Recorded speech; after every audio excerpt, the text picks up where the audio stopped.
성경 낭독합니다. 하나님 말씀 갈라디아서 6장 1절에서 5절 말씀입니다.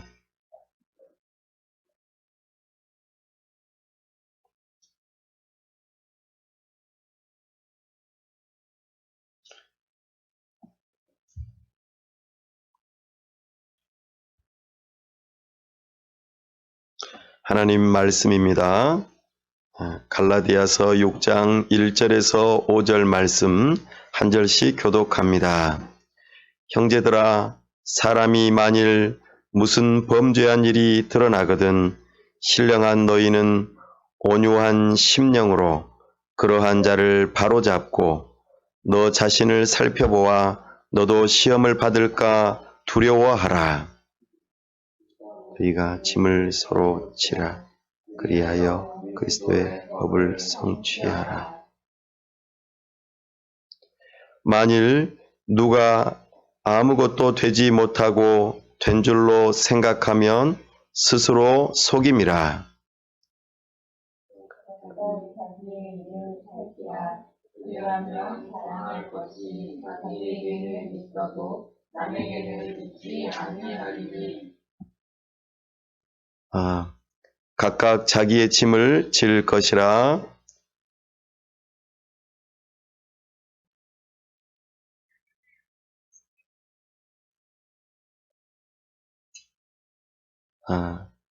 목소리가 잘 안 들리나요?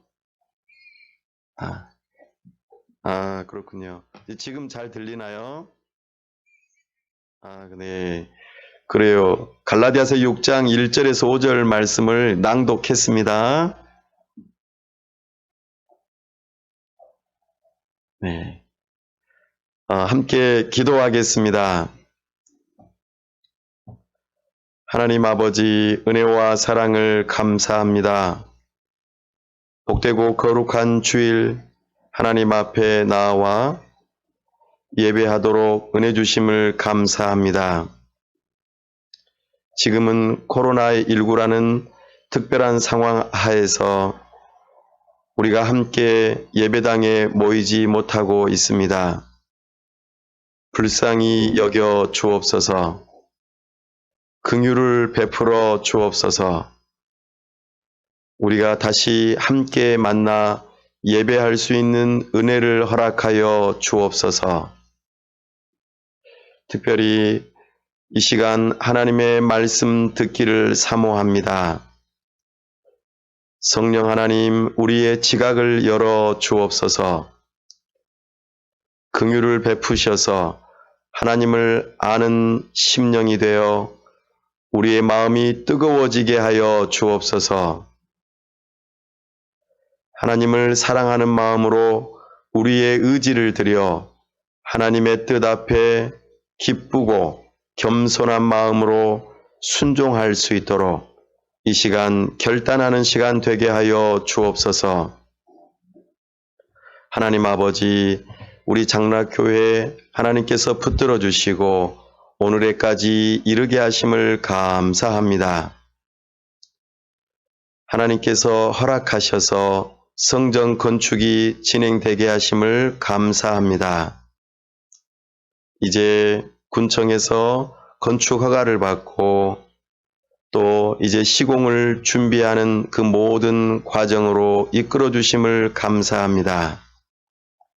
좋은 날씨를 주시고 모든 공정 가운데 함께 하여 주시고 참으로 순적하게 모든 공정이 이루어질 수 있도록 도와주시옵소서. 우리에게 물질 얻는 능력을 더하여 주시고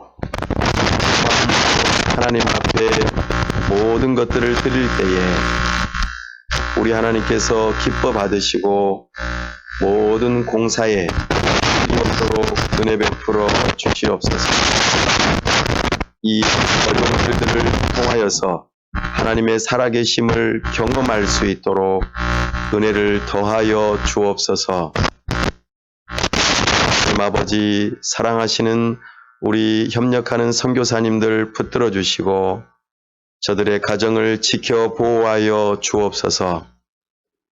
우리 하나님 가장 기뻐하시는 이 선교 사역에 하나님의 사람들을 세워주시고 우리가 함께하게 하시니 감사합니다.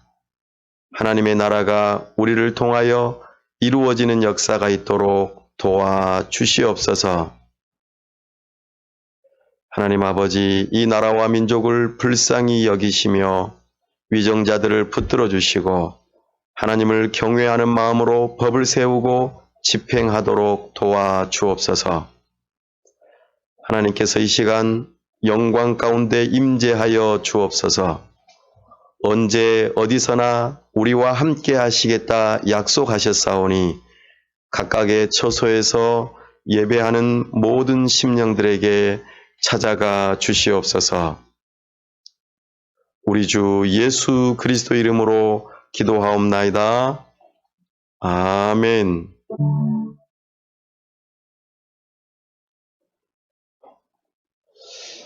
오늘은 화평 7번째 시간입니다. 온유한 심령으로 바로 잡으라. 화평 7번째 시간으로 온유한 심령으로 바로 잡으라. 주의 말씀을 선포합니다. 우리는 지난 시간에 회개에 합당한 열매를 맺으라 하는 말씀을 들었습니다. 이제는 우리가 스스로를 돌아보며 어떻게 행해야 할지를 알았다면 이제는 실제적으로 화평의 사람으로서 순종으로 나아가는 시간이 되었습니다. 오늘 우리가 읽었던 갈라디아서 6장 말씀은 사도 바울이 갈라디아 교회를 향하여서 이제 말씀을 마무리하는 대목에 이르렀습니다. 사도 바울은 갈라디아 교회를 향하여서 복음을 선포하였습니다.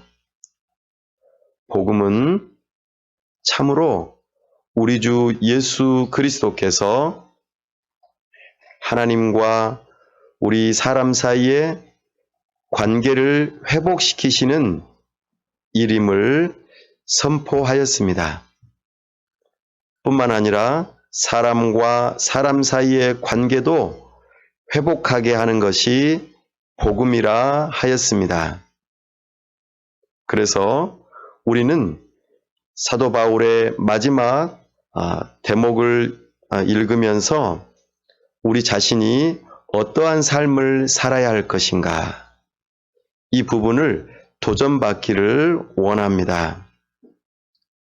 복음은 우리를 자유롭게 합니다.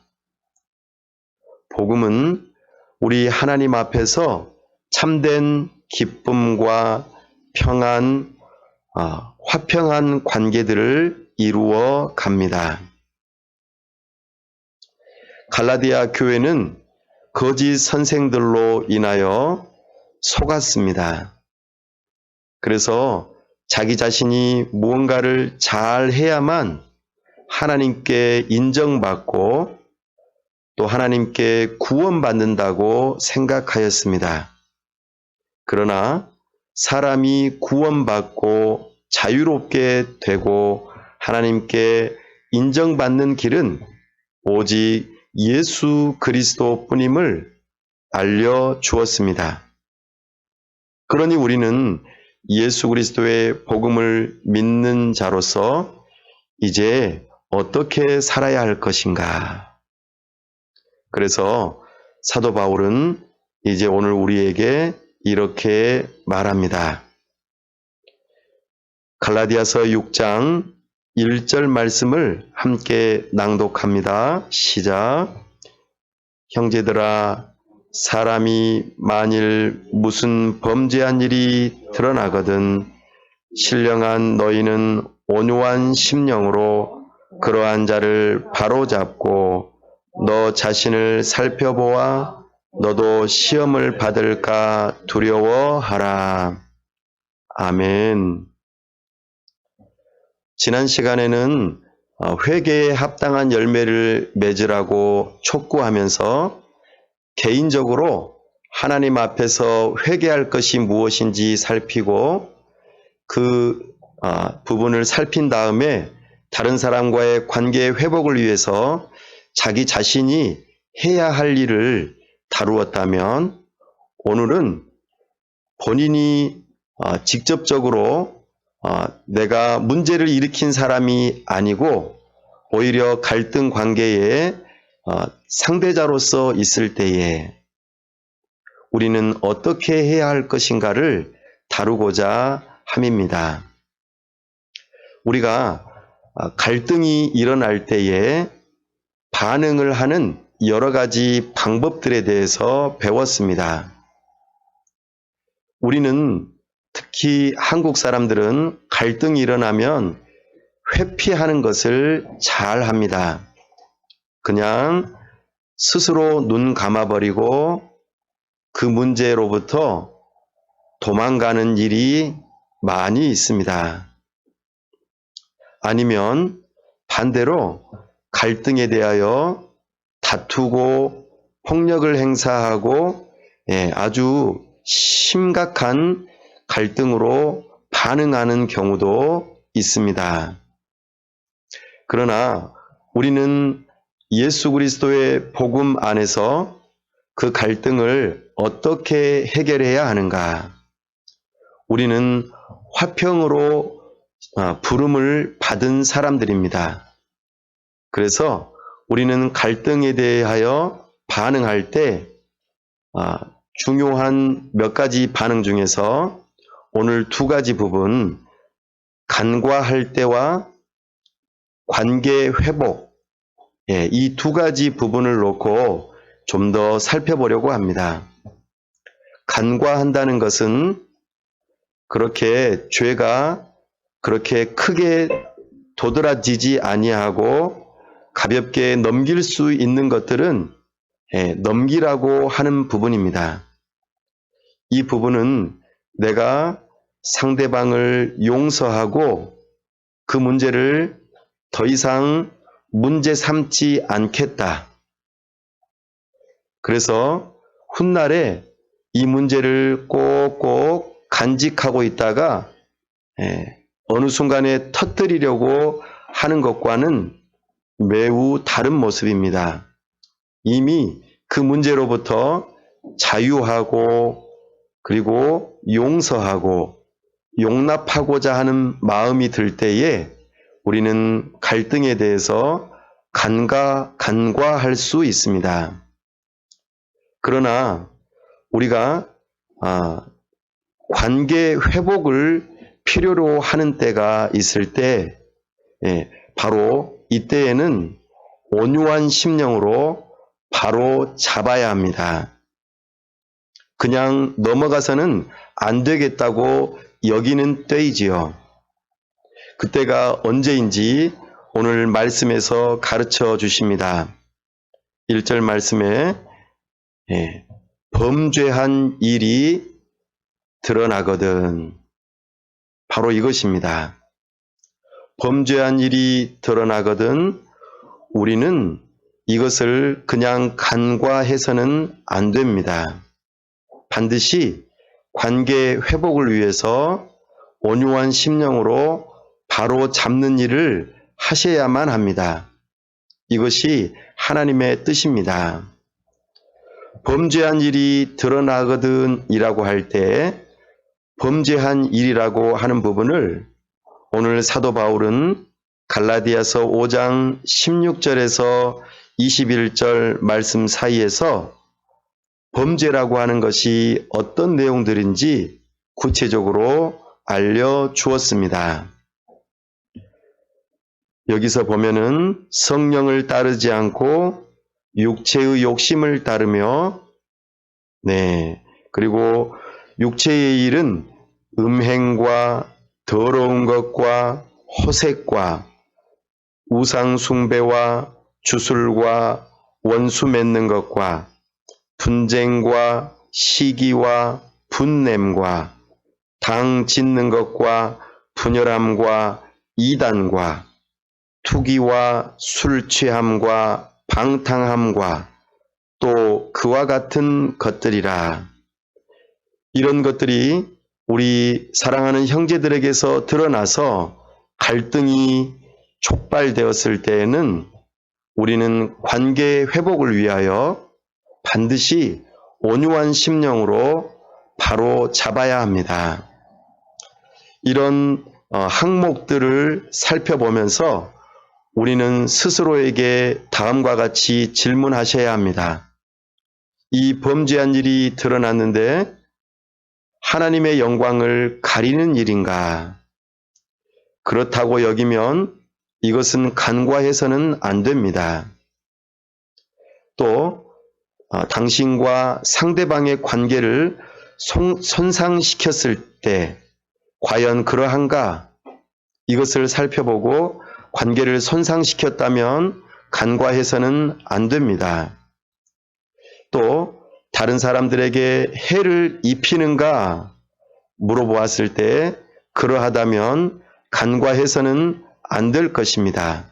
나아가 잘못을 행한 사람 그 자신에게 해를 입히는가 그렇게 질문했을 때 그러하다면 우리는 그냥 간과하지 마시고 반드시 관계 회복을 위해서 나서야 합니다. 우리는 이런 과정들은 기도하면서 준비하는 것입니다. 그렇게 하나님 앞에 나아가는 것이지요. 네. 우리 하나님께서는 우리에게 은혜 주시기를 원합니다.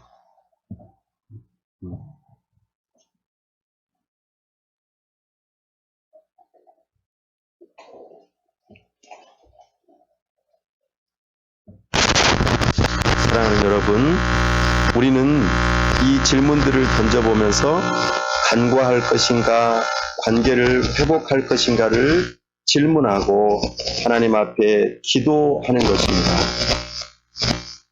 그렇게 하고 난 다음에 관계 회복이 필요하다면 이제는 나서는 거죠. 그렇다면 관계 회복을 위하여 신령한 사람이 해야 할 일은 무엇인지 살펴보겠습니다. 바로 1절 말씀에 온유한 심령으로 바로 잡으라고 말씀하십니다. 관계 회복을 위하여 신령한 사람은 먼저 자기 자신의 마음을 올바르게 해야 합니다. 관계 회복을 위해서 나서는 신령한 사람은 온유한 심령을 가지게 됩니다. 온유한 심령이라고 하는 것은 정죄하려는 마음보다는 회복하려고 하는 마음이 있습니다. 그리고 온유한 심령을 가진 사람은 죄 있는 자를 돕고 구원하고 용서하려는 마음으로 이 일들을 감당해야 합니다. 무엇보다도 우리가 가장 잘하는 것인데 바로 대놓고 잘못을 지적하려는 마음보다 바로 잡으려는 마음, 다시 말씀드려서 성령 하나님을 따라 성령의 열매를 맺으려는 그 마음으로 우리는 이 일을 감당해야 합니다. 그리고 할 수만 있다면 우회적으로 자기의 죄를 볼 수 있도록 도와주려는 마음으로 이런 일들을 해야 합니다. 쉽지 않죠. 이런 부분은 매우 지혜가 필요합니다. 우리는 이런 일들이 어렵다고 생각되기 때문에 쉽게 나서지 못하고 오히려 관계를 깨뜨릴까봐 두려워 그냥 회피하고 맙니다. 그러나 과거에 다윗 왕이 그의 충신을 향하여서 살인죄를 저지르고 그 충신의 부인을 강제적으로 추행하여 음행을 행하였던 일이 있습니다. 다윗의 이 범죄함이 드러나므로 나단이라고 하는 선지자는 다윗을 향하여 직접적으로 가서 혼내키고 그리고 잘못을 회개하도록 촉구할 수 있었지만 그렇게 하지 않고 비유를 들어서 다윗의 마음을 촉발시키고 자기 자신의 죄가 무엇인지 볼 수 있도록 도와주었습니다. 예수님도 그런 방법을 사용하셨습니다. 과거 사마리아 성, 특히 수가성이라는 곳에 가서 우물가의 여인을 만나면서 그러하였습니다. 우물가의 여인에게 우회적으로 말하면서 자기 자신의 잘못이 무엇인지 깨닫게 하시고 그 일을 통하여 본질적으로 자기 자신을 돌아보고 참으로 어떻게 행해야 할지를 보게 하신 사건들을 우리는 교훈 받아야 할 것입니다. 이것이 관계 회복을 위하여 나선 신령한 사람이 온유한 심령을 가지고 바로 잡으려는 모습입니다. 이렇게 온유한 심령으로 바로잡는 사람과 그 공동체는 주의해야 할 것이 하나 있습니다. 1절 말씀의 마지막 대목입니다. 바로 자기 자신을 살펴보아 시험을 받을까 두려워해야 합니다. 우리는 너무나도 쉽게 다른 사람의 죄를 금방 찾아낼 수 있습니다. 그러나 정작 자기 자신의 잘못을 보기는 매우 어렵습니다. 그래서 우리는 하나님의 자리에 올라서서 상대방을 정죄하려고 하는 마음이 있습니다. 이런 태도는 주의해야 합니다. 오히려 시험을 받을까 두려운 마음을 가져야 합니다. 자신은 완벽하다고 하는 이런 마음은 하나님의 마음과 하나님의 행하려고 하는 판단을 자기 자신이 하려고 하기 때문에 결국에는 이를 그르치고 화평을 이루지 못한다는 것을 기억해야 합니다. 때로는 공동체적으로 이 잘못된 일들에 대해서 다루기 힘들다고 생각하여 침묵하거나 따돌리려고 하는 마음도 갖곤 합니다. 이 마음도 극단적인 마음이고 좋지 않은 마음입니다. 자, 그렇다면 이제 본격적으로 그 갈등 가운데 관계 회복의 과정을 통하여서 이루어야 할 그 그리스도의 법이 무엇인지 조금 더 살펴보기를 원합니다. 우리 2절 말씀 함께 낭독합니다. 시작. 너희가 서로 짐을 지라 그리하여 그리스도의 법을 성취하라. 아멘. 네. 우리가 이 갈등을 풀어가는 과정에서 관계 회복이라고 하는 것을 할 때에 우리가 이루어야 할 그리스도의 법이 있습니다. 이 그리스도의 법을 어떤 방식으로 이루는지 우리는 말씀을 통하여 교훈받기를 원합니다. 먼저는 서로 짐을 지는 것입니다. 서로 짐을 진다는 것은요, 갈등의 관계에 있는 당사자끼리 서로 먼저 짐을 지는 것입니다. 이것은 마태복음 18장 15절에서 말씀하시는 그 원리에 해당합니다. 물론 우리는 제3자가 개입해서 중립적인 그 화해자를 통해서도 서로가 만나서 관계 회복을 할 수도 있습니다. 그러나 가장 성경에서 원하시는 가장 중요한 것은 갈등의 당사자끼리 서로 만나서 직접적으로 대화하면서 풀어갈 때에 최선이라고 말씀하십니다. 서로가 당사자가 만나는 그 과정은 반드시 먼저는 자기 자신의 그 회개의 모습이 반드시 있어야 합니다. 그리고 그 가운데 참된 고백이 있어야 하고 또 실제적으로 용서하려고 하는 마음이 있어야 합니다. 이것이 연기되거나 회피하게 되면은 이 화해가 실패하는 경우가 꽤 많습니다. 과거 다윗 이야기를 또 한 번 더 해보면은 다윗과 그의 아들 압살롬은 굉장한 갈등 관계에 있었습니다. 이 두 당사자가 부자지간이어서 이 문제를 서로 만나서 해결하면 좋을 텐데 다윗은 직접적으로 이 문제를 해결하지 않고 그의 그 충신인 요압 장군을 통해서 이 문제를 풀어가 보려고 했습니다. 그러나 이 문제에 제3자가 끼었지만 결코 직접적으로 풀지 못하고 오히려 압살롬은 아버지를 향한 적개심이 극대화되어져서 결국에는 쿠데타를 일으키고 아버지 다윗과 대적하는 관계에서 수천 명의 사람들이 죽었다는 것을 기억해야 합니다.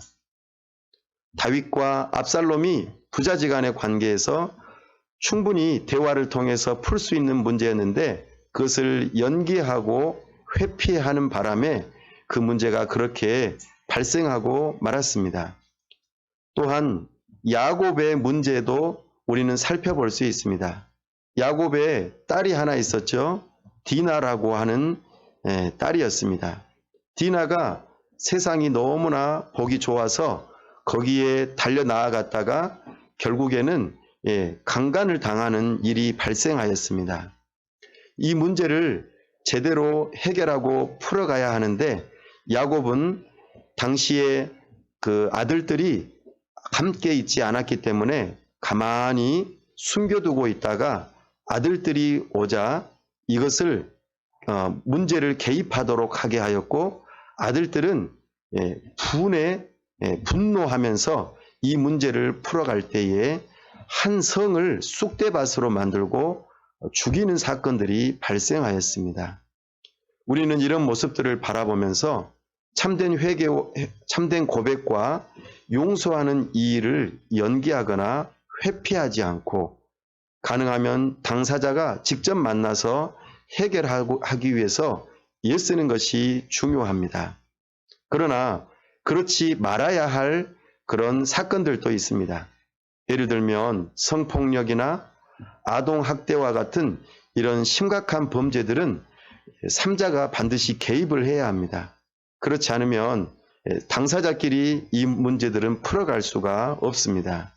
우리는 이런 면에서 서로 짐을 지는 원리를 사용하셔야 합니다.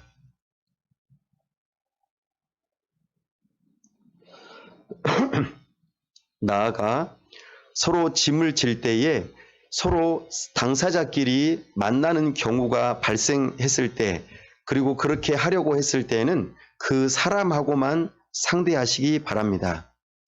마태복음 18장 15절 말씀에 그렇게 해서 서로가 화해를 하고 관계를 풀어가면은 상대가 그 말을 들으면은 우리는 형제를 얻는 일이라고 말씀하셨습니다.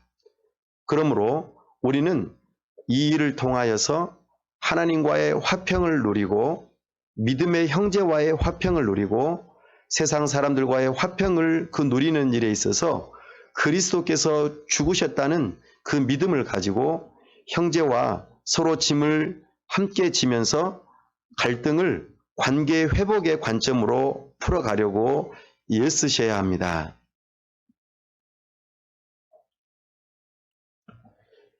그렇게 할 때에 우리 주님께서는 이 문제들을 기뻐하시고 회복의 길로 그리고 하나님의 법인 그리스도의 법인 사랑의 법을 이룰 수 있도록 우리를 이끌어 가십니다. 우리는 이런 생각을 할 수도 있습니다. 나에게는 잘못이 없다. 상대방이 잘못이 있다. 이렇게 말이죠. 물론 그럴 수 있습니다. 실제로 그럴 수 있습니다. 그럼에도 불구하고 우리 주님께서는 나에게 잘못이 없다고 여겨져도 우리는 화해에 대하여서 화평에 대해서 명령을 받은 사람입니다. 그러니 우리는 반드시 화해를 청하고 화평을 이루기 위해서 순종해야 할 것입니다. 이것은 관계 회복을 이루어 가기로 결정한 사람들이 따르는 방식입니다. 그리고 나에게 잘못이 없다고 여겨지더라도 상대방이 무슨 말을 하는지 귀를 기울여야 합니다. 그리고 그 상대방이 말할 때에 나는 잘못이 없다고 여겨지는 부분이 있다가도 때로는 성령 하나님께서 자신의 죄를 깨닫게 하실 수 있습니다. 그리고 또 그렇게 경청을 했는데도 불구하고 죄가 없는 경우에는 그렇게 말을 해가는 과정에서 상대방이 그 자기 자신의 잘못을 깨닫게 됩니다. 이런 과정이 관계 회복에 있어서 반드시 중요합니다. 우리는 이 관계 회복을 위해서 반대되는 감정이나 분노나 용서하지 않으려는 그런 마음을 가지고 죄에 빠져서는 결코 안 됩니다. 이것은 형제를 사랑하는 마음이 아닙니다. 그리스도의 법을 이루는 것이 아닙니다. 그러기에 나는 잘못이 없다고 여길지라도 우리는 화해를 청하고 그리고 죄로부터 건지려고 노력하는 형제 사랑함을 실천해야 합니다. 이것이 지체의식이고 참으로 하나님께서 기뻐하시는 관계 회복의 가장 중요한 열쇠라는 것을 기억하십시오.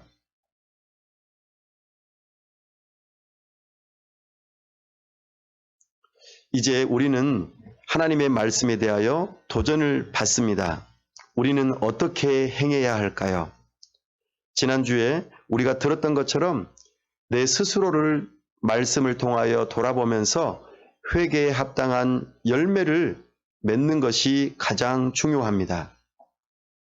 그래서 우리는 회개에 합당한 열매를 맺는 그 일들을 반드시 실행하면서 오늘 말씀에서와 같이 당사자로서 온유한 심령으로 바로 잡는 일들도 행하셔야 합니다. 우리 3절 말씀 함께 낭독합니다. 시작. 만일 누가 아무것도 되지 못하고 된 줄로 생각하면 스스로 속임이라. 아멘. 오늘 지난주 이렇게 계속해서 화평에 대해서 듣지만 그래 이거는 이론일 뿐이야. 그리고 언젠간 되겠지. 그리고 그냥 넘어가자. 이렇게 우리는 생각할 수도 있습니다. 우리는 아무것도 되지 못하고 된 줄로 생각하면서 스스로 속일 수도 있습니다. 그러나 하나님께서는 하나님의 말씀을 듣고 겸손하게 순종하고자 하는 자에게 하나님께서는 은혜를 베푸십니다. 지난주 말씀을 떠올려 보십시오. 회개에 합당한 열매를 맺으라고 할 때에 가장 먼저 해야 할 일은 뉘우치는 것이었습니다. 하나님의 말씀을 따라 나의 생각이 어떻게 바뀌어야 하는지 그리고 자기 자신을 돌아보아야 한다고 했습니다. 그리고 우리는 죄가 있다고 여겨지는 당사자라면 반드시 고백에 대하여서 시도를 하셔야 합니다. 혹시라도 그 당사자가 깨닫지 못하고 있다면 상대편이 온유한 심령으로 바로 잡으려고 하는 관계 회복하려고 하는 이런 노력이 필요합니다. 이때에 우리는 고백과 용서라고 하는 원리를 통하여 반드시 화평을 이루고자 애쓰셔야 합니다. 그럴 때에 우리 주님께서는 은혜를 베푸십니다. 5절 말씀 한 번 더 낭독합니다. 시작. 각각 자기의 짐을 질 것이라. 아멘. 오늘 우리는 말씀을 붙들고 우리 가운데 또 갈등 가운데 범죄한 일이 있지는 않는지 스스로 돌아보십시오. 그리고 이 일에 대하여 스스로를 살피시고 성찰하시고 이 부분에 대하여 하나님의 뜻이 맞다고 여기면 고백하십시오. 당사자에게 직접 찾아가든지 여러 사람이면 여러 사람과 함께 그 일들을 풀어가셔야 합니다.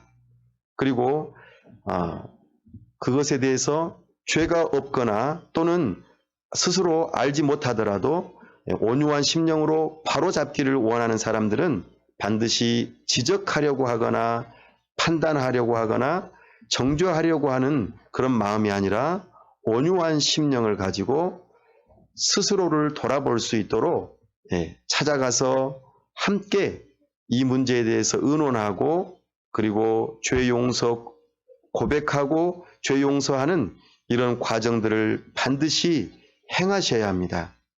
이것은 스스로 속이는 일이 되어서는 안 될 것입니다. 실천해 보셔야만 화평을 경험할 수 있습니다. 반드시 우리는 이 일을 행할 때에 그리스도의 법을 성취할 수 있고 그리스도의 법을 성취하는 사람들은 참된 자유와 화평을 경험하고 그동안의 무거운 죄의 짐을 벗어버릴 수 있는 놀라운 자유를 경험할 수 있을 것입니다. 이 말씀을 붙들고 반드시 순종하며 또 그 순종을 결단할 수 있는 모든 심령들이 다 될 수 있기를 간절히 바랍니다.